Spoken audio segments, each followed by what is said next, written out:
wakil-wakil kedutaan asing, wakil klub penyokong, div-div kehormat yang diraihkan.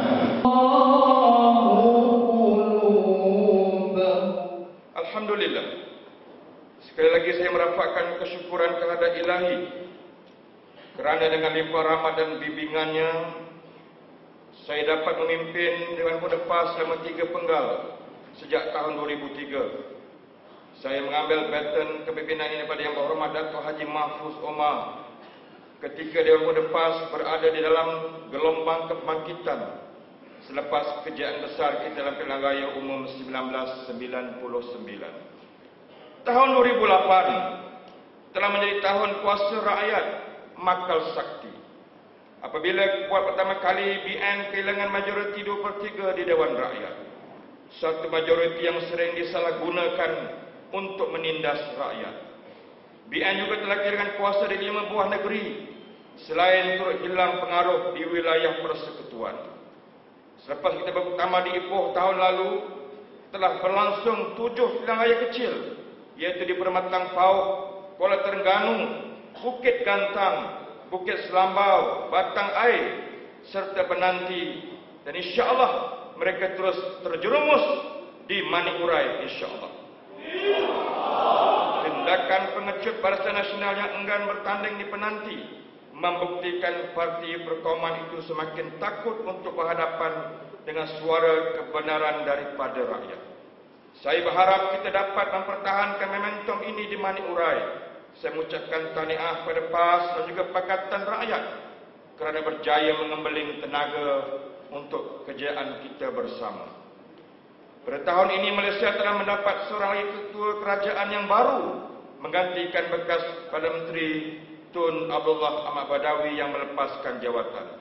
Kita masih ingat bagaimana Tun Abdullah Ahmad Badawi telah mengambil alih kepimpinan negara daripada Tun Dr. Mahathir Mohamad dahulu, telah mengubah imej pentadbiran kepada Maha Fir'aun kepada Mr. Clean dengan gagasan Islam Hadari, integriti dan pembangunan modal insan.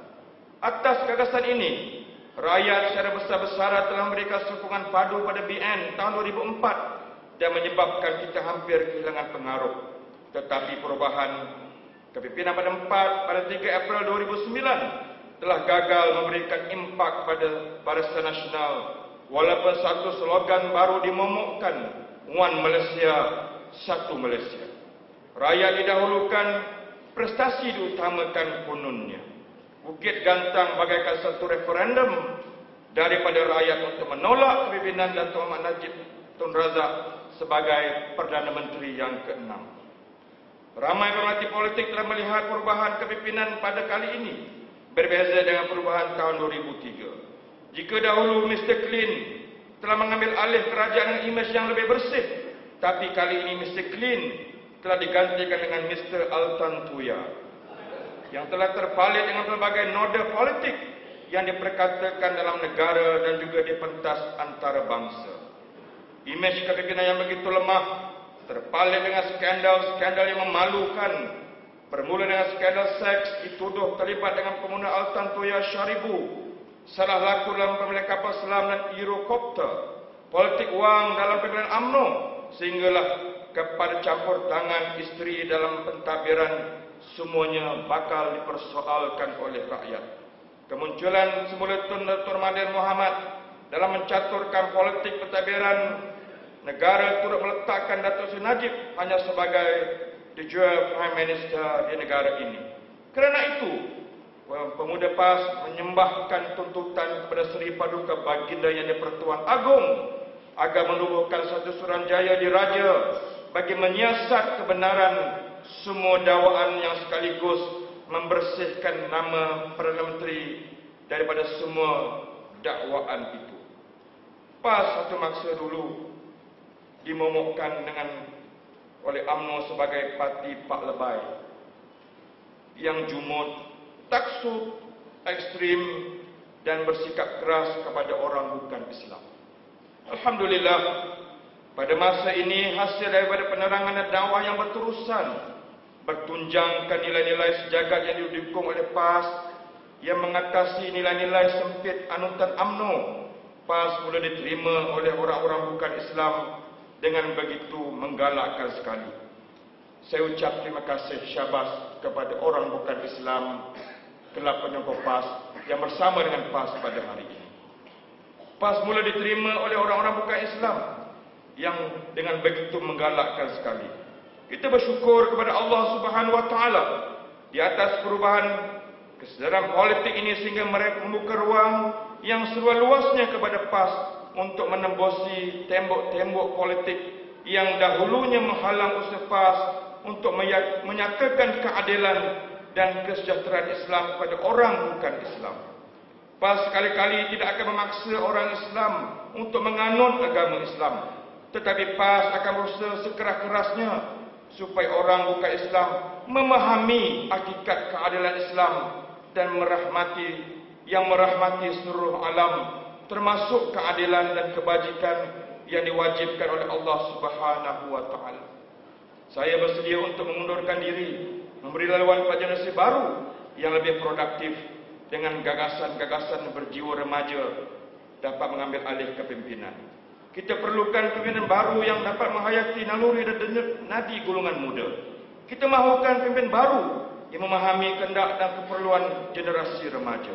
Kita berkehendakkan pemimpin baru yang berupaya menyediakan program dan aktiviti-aktiviti yang dapat membina dan menggali karismatik golongan belia sebagai pelapis kepimpinan negara.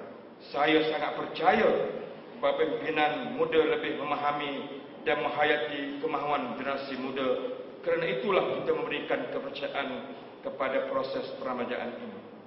Pemuda PAS sebenarnya sedang menghadapi satu persaingan yang lebih sengit pada masa akan datang, terutama dengan program-program keremajaan yang disusun oleh pemuda UMNO. Kita jangan memandang sepi atau melihat sebelah mata sahaja kepada pemuda UMNO yang kini dipimpin oleh seorang yang tua yang lebih muda.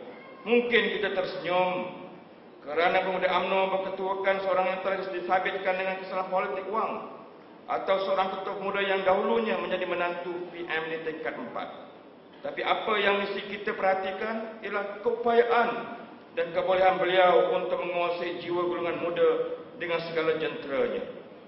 Saya berharap kita harus ingat bahawa harimau yang sedang terluka akan melakukan apa sahaja untuk survivalnya dan canangnya yang dipalu oleh ketua muda UMNO untuk mengembalikan sukan muda kepada mereka. Inilah cabaran yang harus ditekuni oleh kepimpinan baru pada masa yang akan datang. Serahkan pemuda ini nasibnya kepada Allah Subhanahu Wa Taala. Fa iza azamta fatawakkal 'ala Allah. Saya serahkan diri saya kepada Allah. Rabbana taqabbal minna innaka antas samiul alim wa tub 'alaina innaka antat tawwabur rahim. Selamat tinggal pemuda. Selamat tinggal kesayanganku. Selamat tinggal semua. Wabillahi taufik wal hidayah. Assalamualaikum warahmatullahi wabarakatuh.